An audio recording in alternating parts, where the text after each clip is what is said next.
Hi everyone, my name is Emily Terpak and I am a realtor in Philadelphia and the surrounding suburbs in Pennsylvania and South Jersey.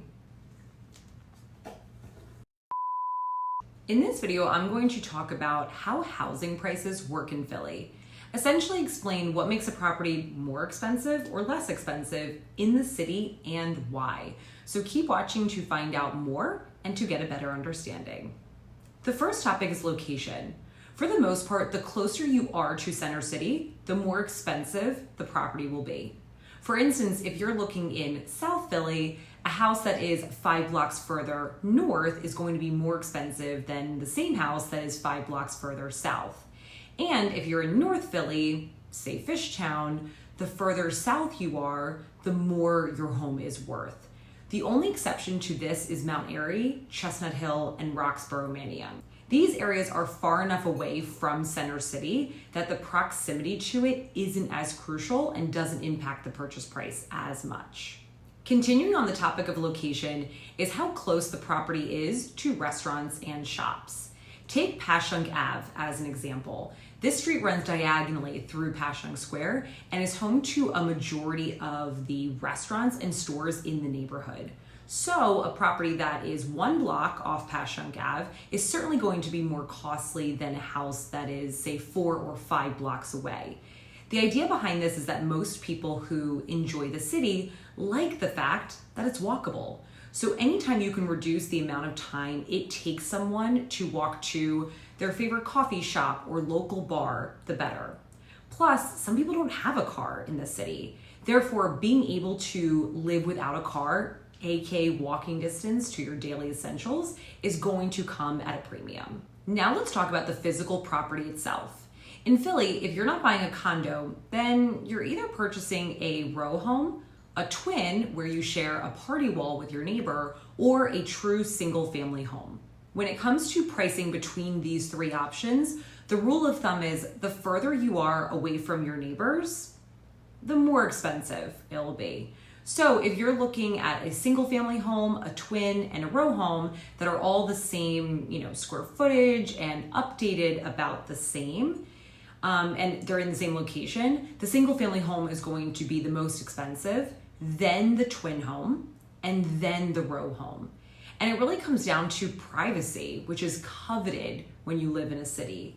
Also, if you are looking at row homes, corner houses tend to be ever so slightly more expensive than interior row homes where you're sandwiched in between 2 houses. So if everything else about the houses are the same, you can expect to pay more for a corner property.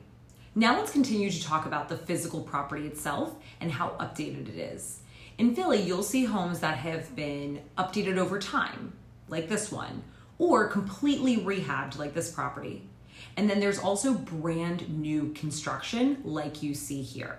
The biggest difference between rehabbed homes and new construction homes is the foundation and exterior. See, most rehabs are going to have brand new plumbing, electrical, new HVAC, new roof, etc. They're essentially taken down to the studs and then built back up.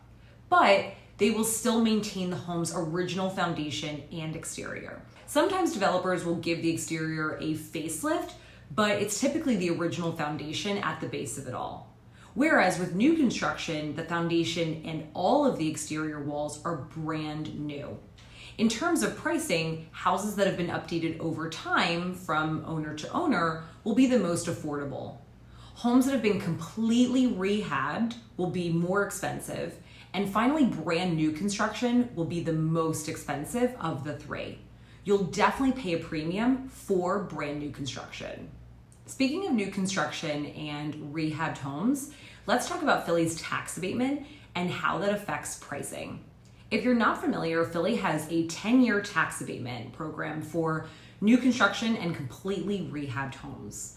Essentially, it reduces your property taxes for the first 10 years. However, properties with a tax abatement are valued higher than those without a tax abatement. And finally, we'll touch upon parking and about how much that costs in the city. If you're looking in a densely populated neighborhood where free street parking is a little tough, you can expect to pay around $40,000 to $60,000 more for a house or condo that has its own garage, driveway, or parking lot. I would say that price will be closer to $60,000 if it's a private garage or parking lot, and closer to $40,000 or $50,000 if it's an open driveway off the street that isn't secured like this one.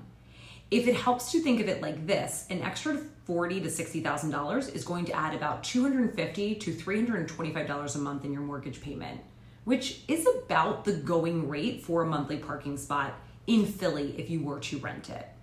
Now, if you find yourself looking in a neighborhood where free street parking isn't all that difficult to find, then a private parking spot or garage is going to be less than $40,000 to $60,000 a year. Maybe parking in the neighborhood would only cost an extra $20,000, for example. Thanks for watching. Be sure to tap that like button and click here to subscribe. And for more videos, click here and here.